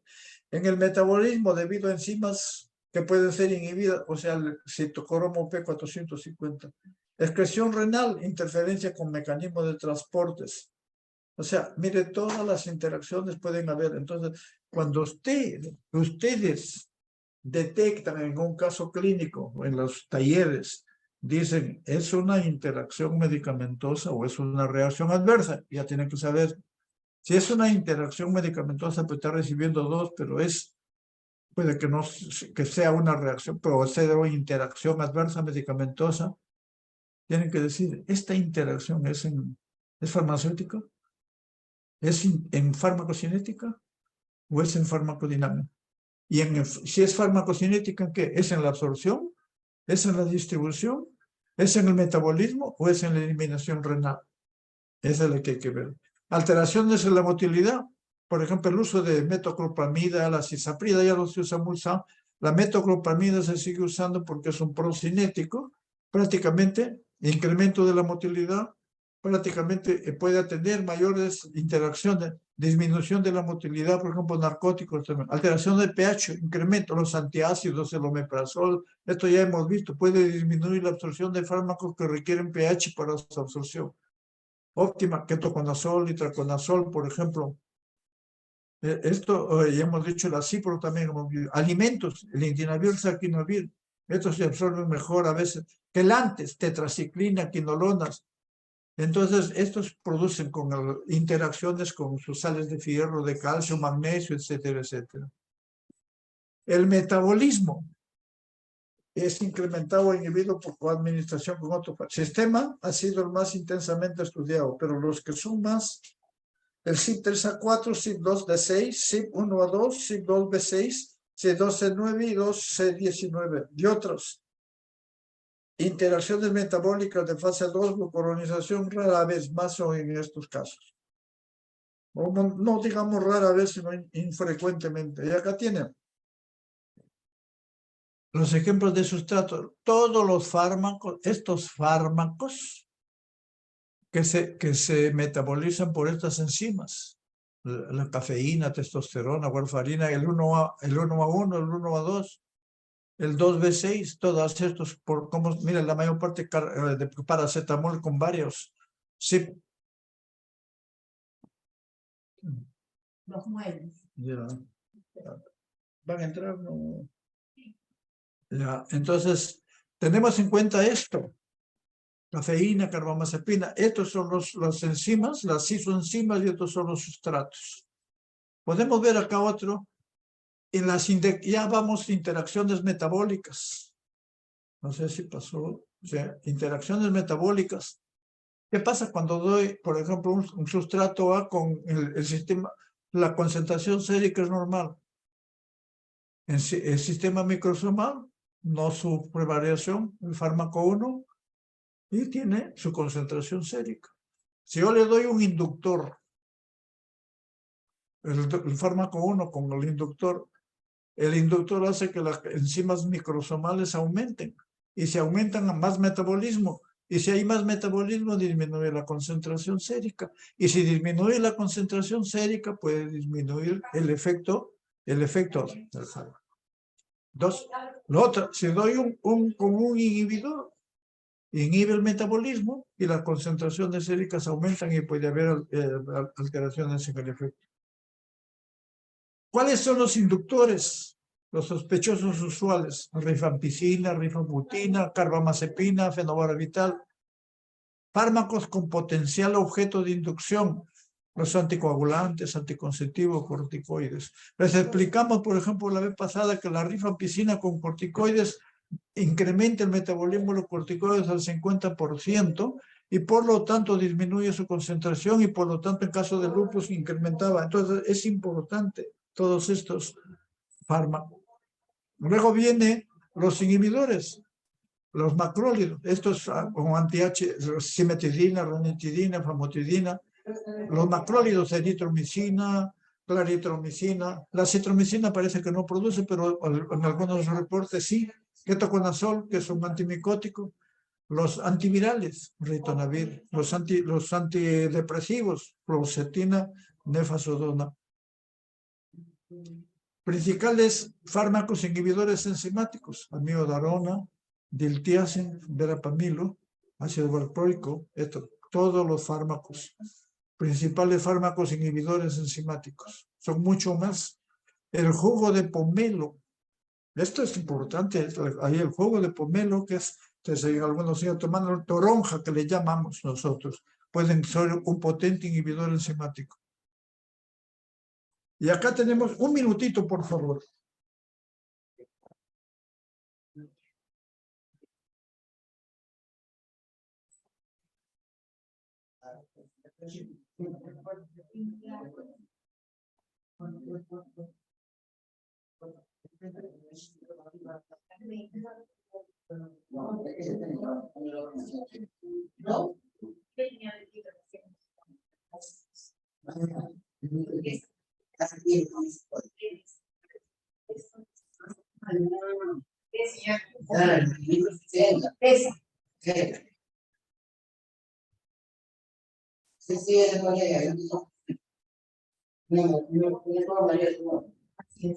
Y muy bien, sí,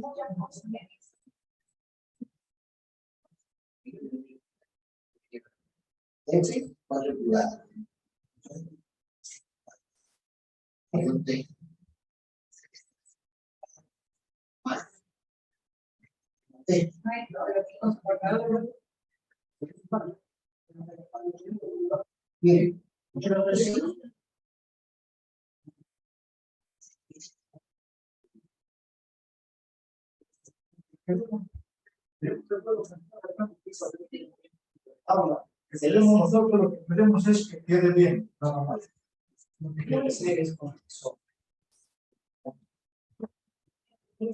Bueno, disculpen. Ahora han aparecido, digamos, esto. ¿Qué pasó con los... ¿Qué pasó con por ejemplo, la terfenadina, la cisaprida y el astemisol han sido suspendidos del mercado? ¿Por qué? Porque aparecieron, por ejemplo, con la terfenadina aparecieron casos de interacción con azoles y con una serie de fármacos, aparecieron la llamada torsade de punta, interacción QT prolongado, la torcida de la punta del corazón, que eso lo vamos a ver también posteriormente, la terfenadina y el astemisol, han sido suspendidos del mercado, pero todavía a veces lo siguen vendiendo en provincias, esta parte, pero aparte de eso, de la terfenadina, entonces el laboratorio, después de 15 años, nosotros hemos tenido varios casos en el hospital, los cardiólogos lo publicaron todo, y después de 15 años de uso lo suspendieron, ya lo sacaron del mercado aparentemente, pero los laboratorios vieron que la terfenadina tenía un metabolismo, la fexofenadina que se está vendiendo ahora. Todavía no hay casos reportados de QT prolongado, hay, pero no de torcer la punta del corazón. Puede que lo mismo la norcisaprida y el norastemisol. Entonces, estos fármacos hay que estar vigilando, más que todo. No estoy diciendo que no hay que usarlo, hay que estar vigilando, no vaya a ser que produzcan QT prolongado. Efectos aditivos, sinérgicos, antagónicos de la coadministración de un fármaco. Acción sinérgica de los antibióticos. Alcohol con benzodiazepina, de los medicamentos. Esto es acción sinérgica de antibióticos, por ejemplo, está mal ubicado los títulos, lo hemos puesto para poder, no es que esto dependa de esto, no, esto lo hemos puesto para poderlo distinguir. Acción sinérgica de antibióticos, por ejemplo, Estos son efectos aditivos sinérgicos, o sea, interacciones farmacodinámicas. Cuando yo doy un aminoglicósido con un beta-lactámico, disminuye la resistencia e incrementa el efecto. Cuando yo doy, por ejemplo, anfotericina con 5-fluoxetosina, disminuye las reacciones adversas. Una acción sinérgica, toxicidad del etanol más benzodiazepinas. Esto es importante. Si el paciente está tomando benzodiazepinas, no debería tomar alcohol. El hecho de tomar alcohol, y si toma varias cantidad, produce un sinergismo de potenciación. O sea, si bien es cierto que las benzodiazepinas son de margen terapéutico amplio, pero el alcohol con las benzodiazepinas prácticamente ya no es 1 más 1, 2, sino 1 más 1 es 10 o 15.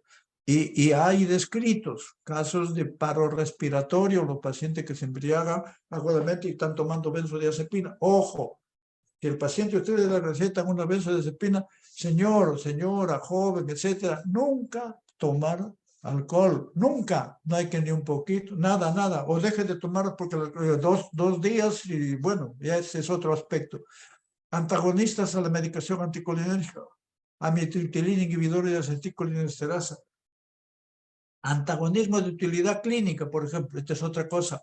Hay antagonistas, o sea, pero hay antagonistas y hay antagonismo de utilidad terapéutica.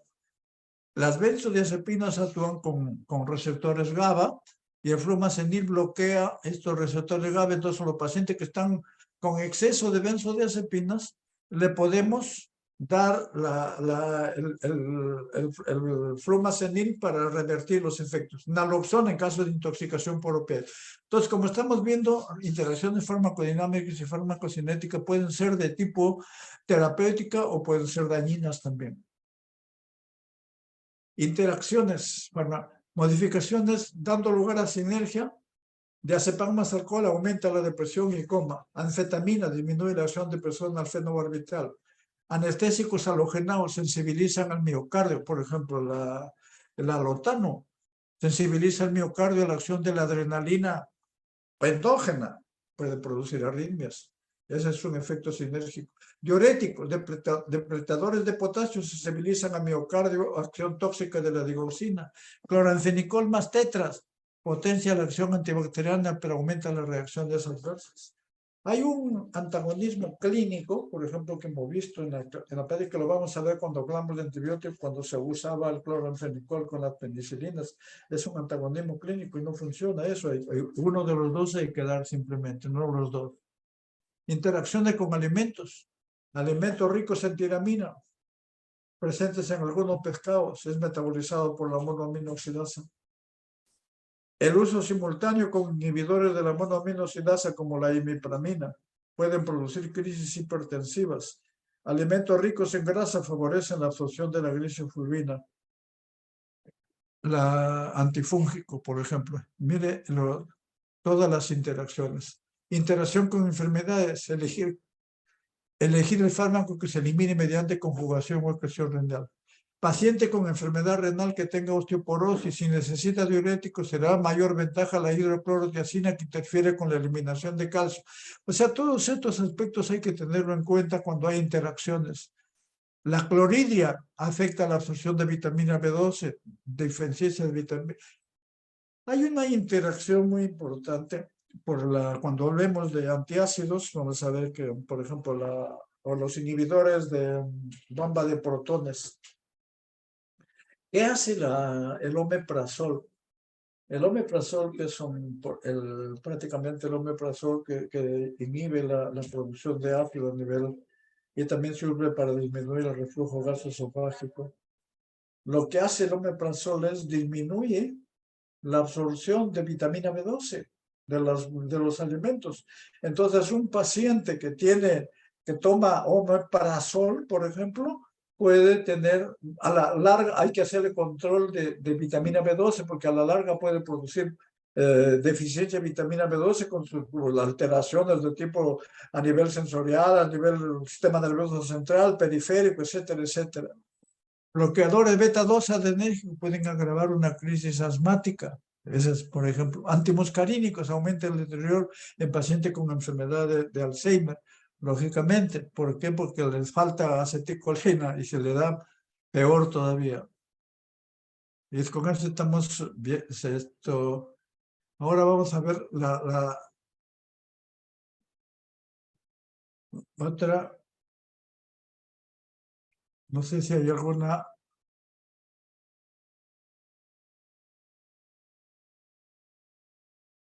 Viene el segundo tema, reacciones adversas. No, sí, uso racional de medicamentos. Bueno, no sé si ustedes me van a decir, ¿seguimos o tenemos un receso de 5 minutos?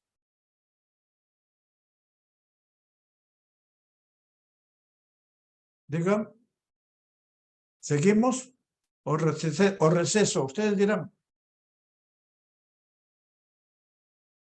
Bueno, vamos a tener un receso de 5 minutos ya.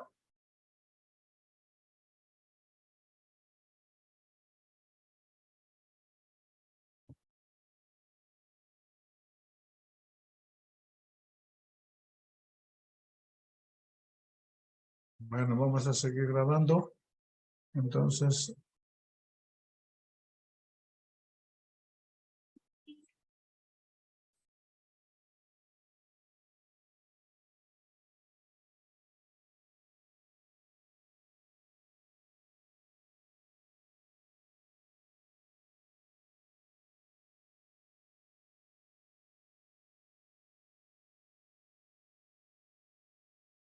bueno, uso racional de medicamentos. Esto es importante porque hay libros completos sobre el uso, más que racional se denomina uso razonado de medicamentos. Entonces, ¿qué significa uso racional de medicamentos? En términos prácticos significa de que usted tiene que primero evaluar al paciente y ver si necesita o no necesita medicamentos, o sea, la necesidad de medicamentos. Entonces, ve si necesita medicamentos, porque no siempre hay necesidad de medicamentos. Hay patologías que no necesitan medicamentos, pero sí necesitan de otras recomendaciones de tipo higiénico-dietético y una serie de recomendaciones que hay en la actualidad. Si necesita medicamentos, tengo que ver el medicamento apropiado para su patología. Ese es el segundo tema. ¿Y qué otro tema es?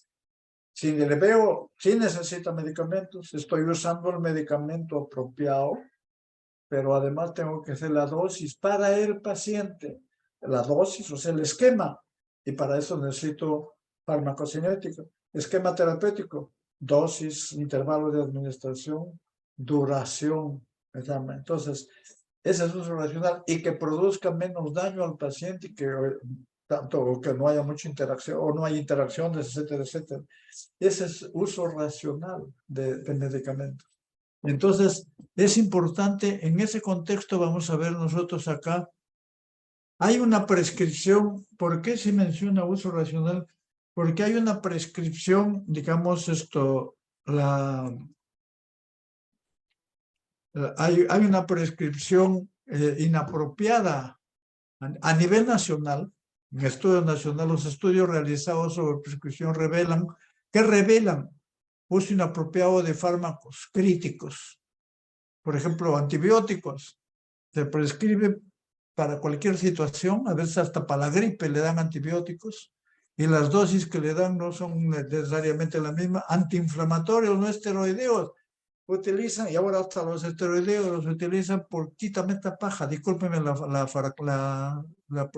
discúlpeme la frase, antiinflamatorios. ¿Me duele la garganta? AINE.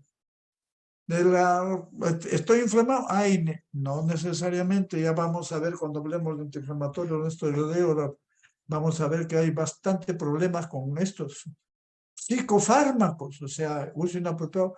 Los psicofármacos, especialmente los ansiolíticos, los hipnóticos, generalmente estos fármacos, los antidepresivos, más lo utilizan los clínicos que los psiquiátricos, otras especialidades, y se utiliza, es uso inapropiado. farmacoterapia poco racional en pacientes de alto riesgo, en ancianos y en niños. A niños lo ven como un adulto pequeño y en ancianos lo ven como un adulto y un poco, pero en ancianos no hay que, tanto ya hemos, en la farmacocinética hemos visto, y ustedes lo van a ver en el taller, los ancianos tienen su propia farmacocinética y farmacodinamia, lo mismo los niños y lo mismo los gestantes. Poca adherencia a las guías clínicas. O sea, lo que pasa es que en nuestro país tenemos pocas guías clínicas. Y si tenemos pocas guías clínicas, hay algunas, pero hay pocas adherencias. Generalmente hay una guía clínica de gran importancia que es ¿cómo se llama?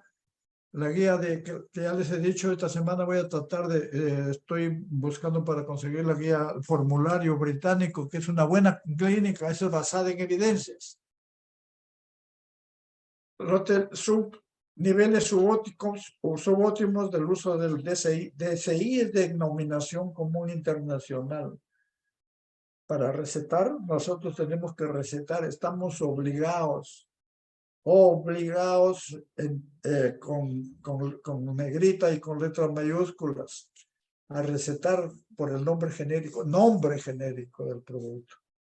No me estoy diciendo de medicamento genérico. Si usted le ponen el nombre genérico y entre paréntesis le pueden poner el nombre de marca el nombre de marca si quieren, si prefieren eso. Pero porque también, ¿quién prescribe el fármaco? El médico. ¿Quién lo compra? El paciente. ¿Quién está sujeto a riesgo? El paciente. Entonces, ¿el paciente tiene derecho a escoger o no? Lógicamente que hay que ponerle todos los insumos que sean adecuados, los que tengan buen registro, etcétera, etcétera. Niveles, no hay que usar nombre de marca. Siempre. Si quiere le pone nombre de marca, pero entre paréntesis. Y una cosa es nombre de marca que ya mencionamos y otra cosa es el nombre, el innovador. ¿Cuáles son los errores de la medicación? No haber establecido un buen diagnóstico o no haber establecido los problemas del paciente, ni obtener claros los objetivos. O sea, dice, bueno, si yo tengo un paciente con artritis reumatoidea, le voy a dar un AINE. No tengo claro mis objetivos, porque mis objetivos son detener la enfermedad, no solamente darle un analgésico. Entonces, y tengo que establecer un buen diagnóstico para poder desestimar las medidas no farmacológicas, uso innecesario de medicamentos. A veces no hay necesidad de uso de medicamentos, inclusive en pacientes hipertensos que son obesos, bajándole peso y con ejercicios bajan la presión en pacientes jóvenes. Elección incorrecta de fármacos, empleo de medicamentos cuestionados. Hay una serie de medicamentos que están cuestionados y que no tienen estudios de eficacia ni seguridad. Por lo tanto, utilización injustificada de múltiples fármacos. Nosotros hicimos en un taller, pero en otra universidad, les dijimos a los pacientes, a los alumnos que traigan recetas de sus familiares. Que escogían poquísimas recetas que trajeron tenían un fármaco, casi nadie. La mayor parte, más del 90% de las recetas que trajeron ese día eran 2 o 3 fármacos.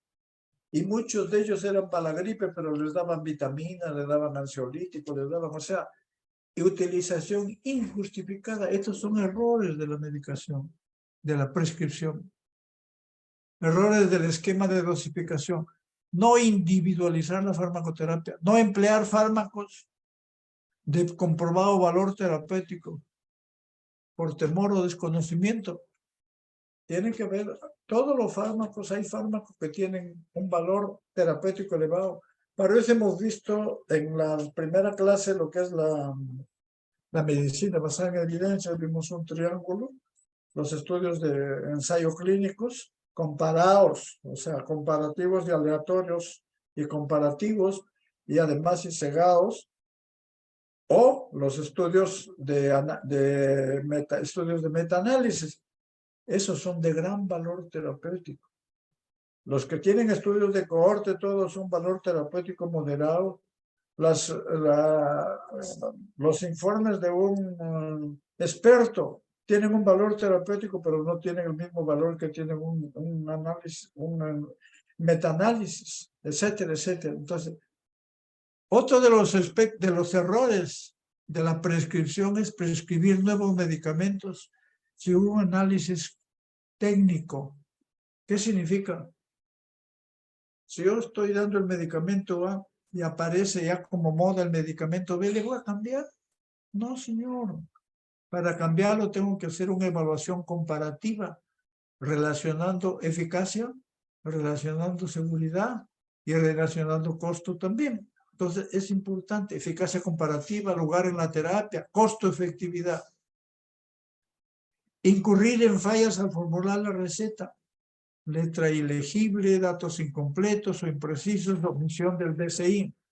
Las recetas están mal, un buen porcentaje están mal hechas porque no se sabe a veces ni quién lo receta, no, a veces hay el centro, pero no se sabe el nombre del médico, no se sabe para quién es, porque esas recetas a veces la prestan al vecino, la prestan, la venden, etc. Tiene que estar con datos completos y eso lo van a ver luego ya en la subestimar los medicamentos genéricos, considerándolos de mejor calidad. Esto ya hemos mencionado varias veces. No observar durante el acto de prescripción los derechos del paciente. El paciente tiene derecho a ser informado. O sea, no brindar la información al paciente irrelevante sobre la terapia. El paciente es el que compra medicamento y el paciente tiene derecho, es el que va a recibir, que se somete al riesgo. Hay que informarle. Lógicamente no le vas a decir, no le va a decir se va a morir, ¿no? Este medicamento o esta enfermedad hay que, poco a poco lo vamos a ir viendo, pero hay que evolucionarlo, pero estos medicamentos le pueden producir podrían producirle, pero si tiene esto, usted llámeme por teléfono o acuda a su cita, etcétera, etcétera. Tiene que haber algún mecanismo de información. Porque entonces el paciente tiene que tener esto para que en algún caso llegue a emergencia, en caso de que tenga problemas, como el paciente llega a emergencia y esté claro ahí en su historia, que ahora las historias la mayor parte son electrónicas, porque si no va a tener bastante problemas, si no saque sus citas, le dan cita 3 meses, no, tiene que ir, puede ir a emergencia en este caso. Descuidar el seguimiento de la farmacoterapia, le doy el medicamento, dice yo he dado a 1000 pacientes, le he entregado la terapia y le va bien. Sí, ¿y cómo sabe? ¿Lo ha documentado? No lo ha documentado. No practicar los ajustes de tratamiento que es. Esto es errores de la prescripción. Retos actuales para la prescripción médico. Hay número creciente de productos farmacéuticos, aparición de nuevos tipos de fármacos, esquemas más complejos. Incremento de poblaciones de alto riesgo con efectos adversos a la medicación, o sea, los ancianos, los inmunosuprimidos, pacientes con terapia farmacológica múltiple, hemos dicho, tienen más riesgo de hacer reacciones adversas. Abundante literatura sobre fármacos y terapéuticos. Hay cualquier cantidad, entonces hay que hacer lo que se llama la evaluación crítica de la literatura, que también ya le hemos explicado en la primera clase. Promoción farmacéutica sofisticada y agresiva. La promoción farmacéutica tiene su objetivo de la promoción farmacéutica es vender sus fármacos. Y el objetivo del médico es que el paciente cure. Entonces son objetivos que no coinciden.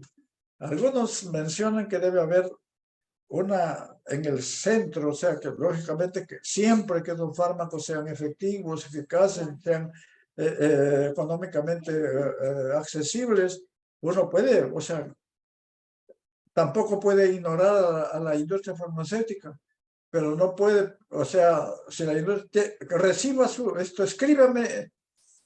Hay algunos que la promoción dice, cuando me prescribe más medicamentos, tiene tal cosa. En la farmacia, si me vende más cosas, tiene un viaje a tal lugar. No, señor, no tiene que ver, eso no es ético. Y por último, aplicación de la medicina basada en evidencias que ya hemos visto anteriormente. Factores que influyen en la prescripción de carácter interno, conocimiento, habilidades, valores y experiencia del prescriptor. Entonces, el prescriptor tiene que tener conocimiento, tiene que tener experiencia para poder prescribir bien, tener habilidades, basarse en la medicina basada en evidencia. Factores que influencian, o sea, por un lado el médico tiene que estar bien preparado para la prescripción. Si no está bien preparado, no tiene por qué recetar algo que no lo conoce, por favor. De carácter externo, las fuentes de información tienen que ser con medicina basada en evidencia. Actividades educativas. Las actividades educativas debe darle la misma institución o el Estado, porque hay actividades educativas que lo da la industria, pero podrían tener sesgo, hay algunas que están muy buenas. Actitud de los pacientes. El paciente a veces se fija más por ciertos aspectos. Interacción con los colegas. La promoción farmacéutica que hemos mencionado. Sale por televisión. Salen a veces, dice, bueno, sale una anciana que no puede ni caminar y toma un determinado aire y después empieza a hacer piruetas. Eso no es ético. Esas promociones, por eso ahí tiene que haber un buen control, que así lo hay en otros países.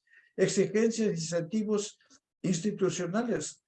Hay incentivos institucionales o hay incentivos particulares a los médicos para recetar los viajes. Por ejemplo, en Estados Unidos, en la época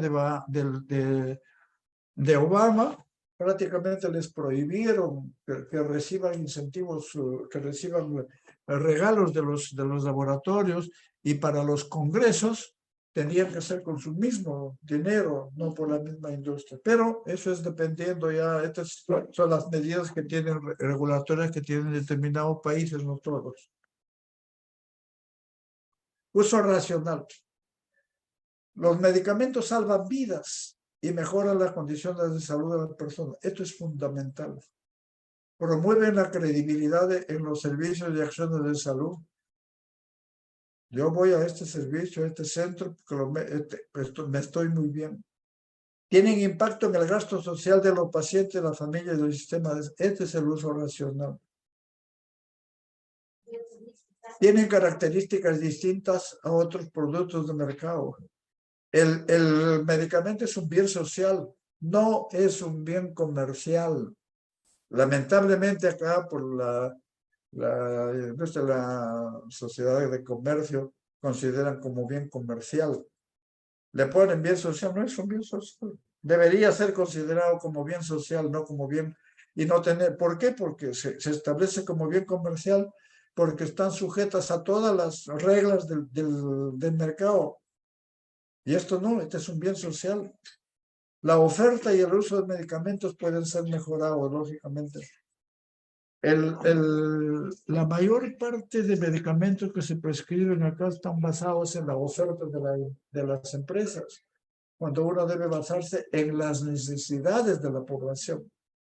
El uso inadecuado de los medicamentos puede poner en riesgo la salud del paciente. Entonces, acá hay dos cuadritos que se mejoran, que dicen uso racional, que es un concepto establecido por la Organización Mundial de la Salud. Medicación, ya hemos mencionado al inicio del tema, medicación de acuerdo a las necesidades clínicas del paciente. Si el paciente tiene necesidades de medicamentos, sí o no. Y si tiene necesidades, es el medicamento de más eficacia para el paciente, sea terapia individualizada, la dosis correspondientes a las necesidades individuales del paciente.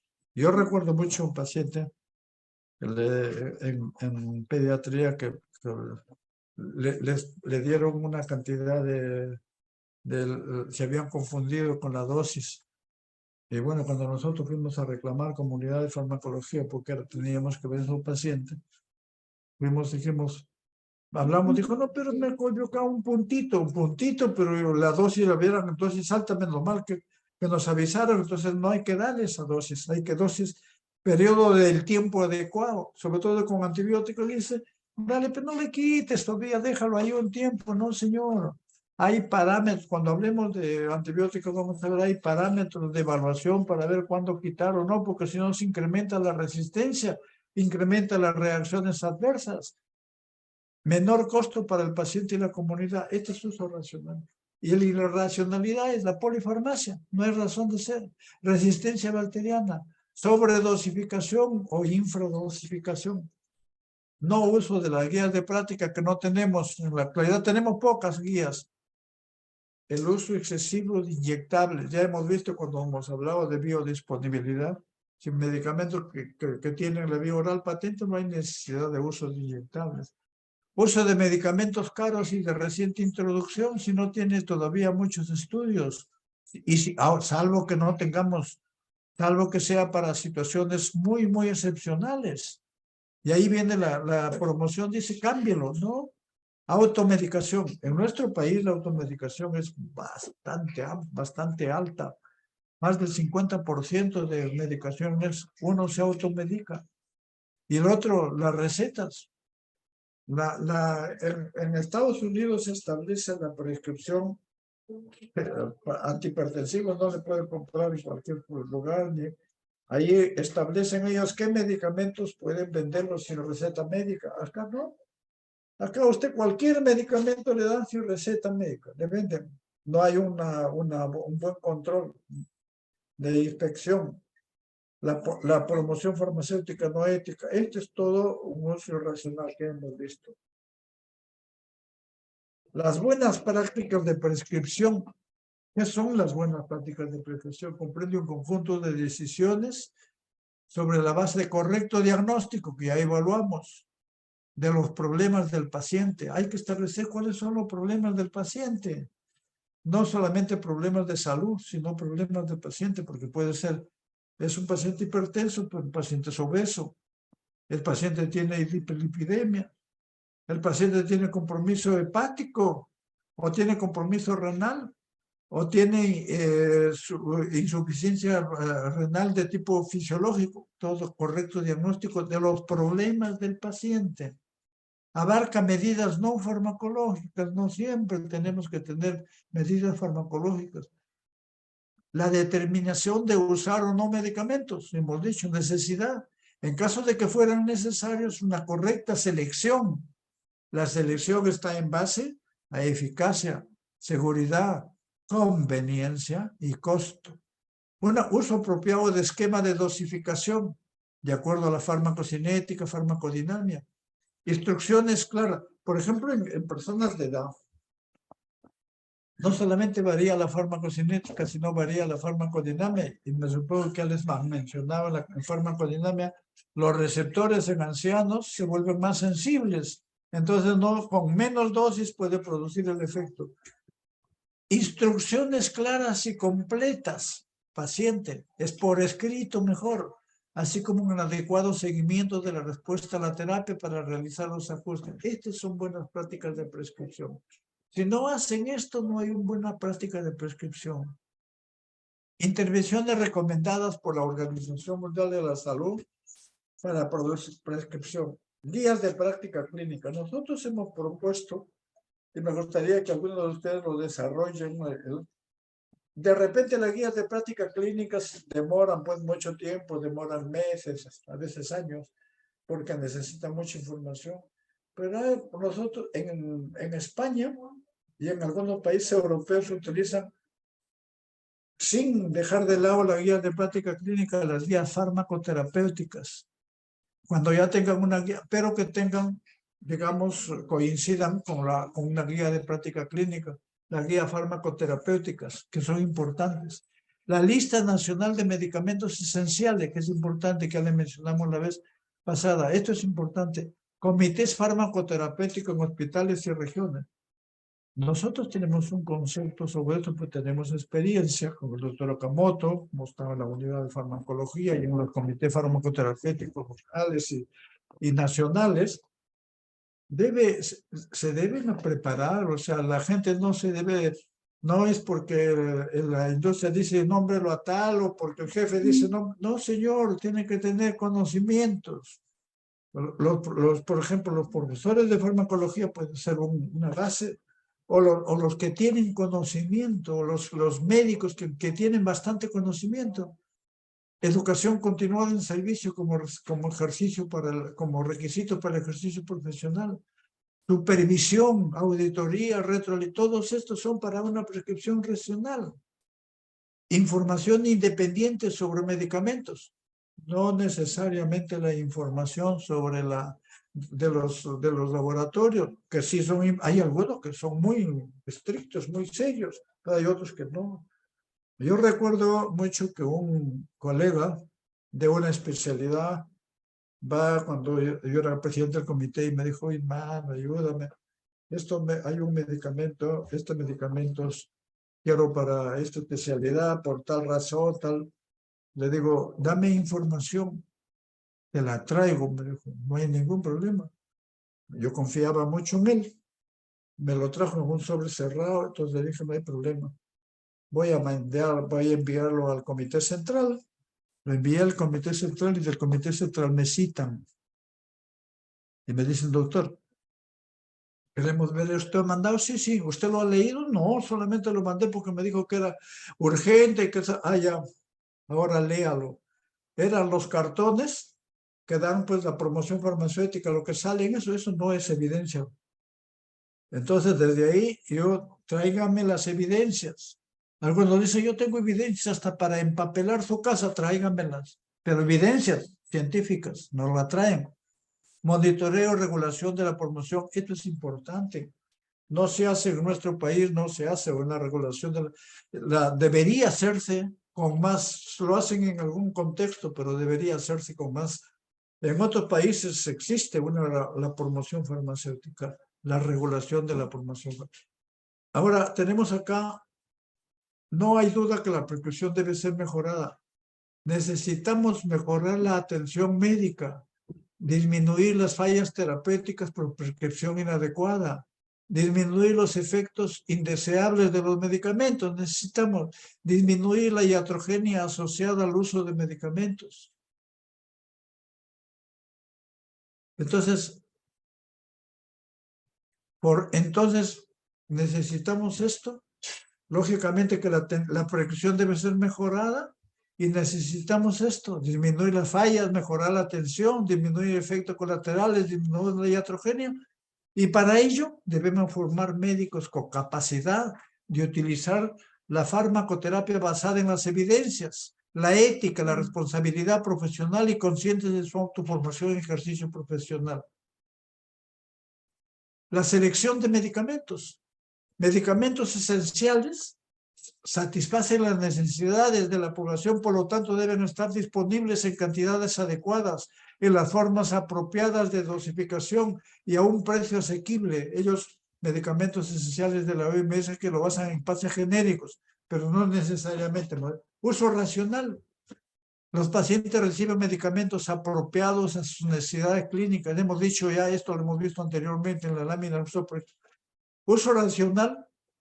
Los medicamentos constituyen elementos indispensables para la gran parte de acciones de salud. Sin embargo, existen muchas barreras económicas, culturales, disponibilidad limitada de investigación. Hay que hacer selección en base a eficacia, seguridad y calidad. Aspectos esenciales para un enfoque racional. Fortalecimiento de las habilidades para búsqueda de información. Ya hemos mencionado anteriormente. Desarrollar la capacidad para la lectura crítica de la literatura científica. Adquisición de destrezas para la prescripción y desarrollo de espíritu crítico para la selección de medicamentos. Ya hemos mencionado esto. ¿Cuáles son? La selección se basa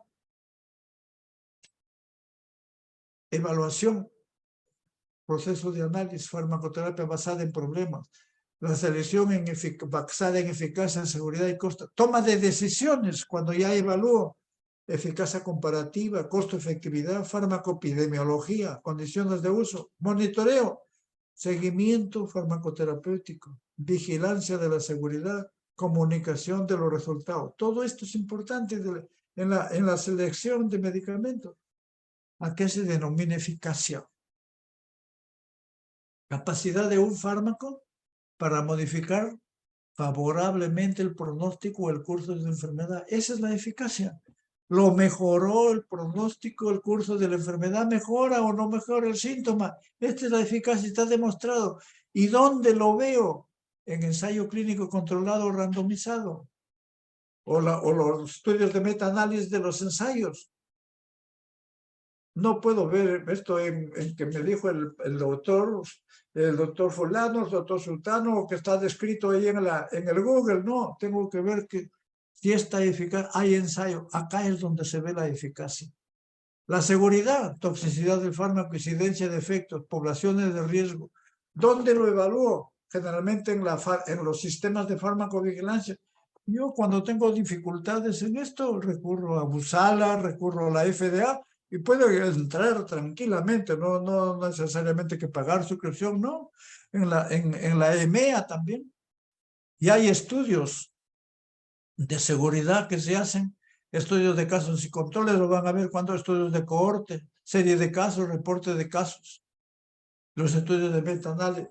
Conveniencia, ¿qué significa la conveniencia? Contraindicaciones, interacciones, características farmacocinéticas, formas farmacéuticas, pautas de dosificación, duración.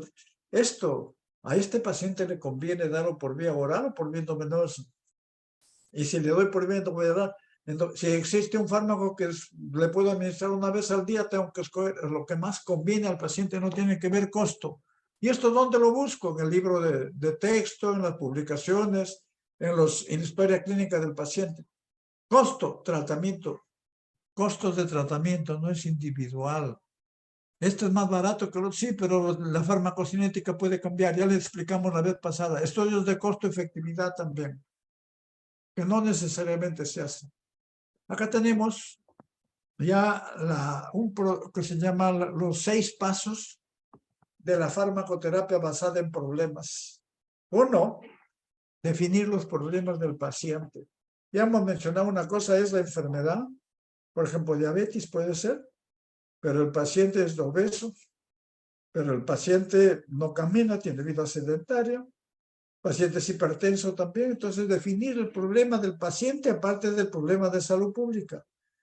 Luego de definir los problemas del paciente, tengo que precisar los objetivos del tratamiento. Esto lo vamos a ver luego cuando hagamos ya los talleres de farmacoterapia basada en problemas. Precisar los objetivos del tratamiento. Los objetivos es objetivos para cada uno de los problemas del tratamiento. Objetivos, por ejemplo, bajar la morbimortalidad.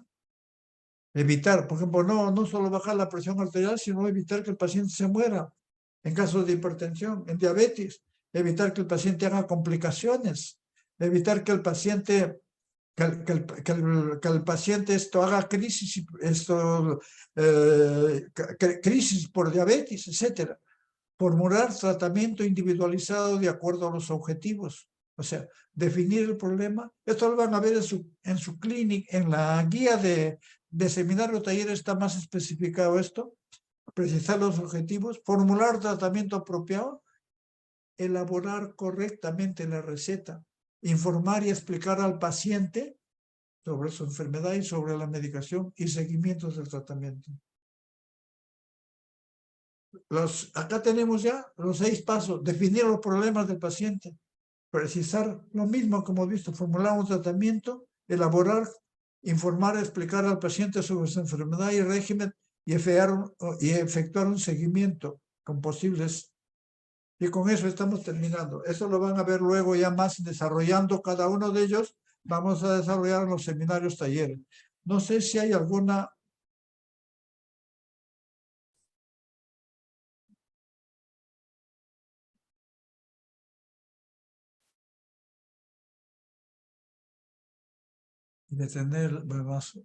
Si hay alguna pregunta, por favor. Doctor, una consulta. En el jugo de pomelo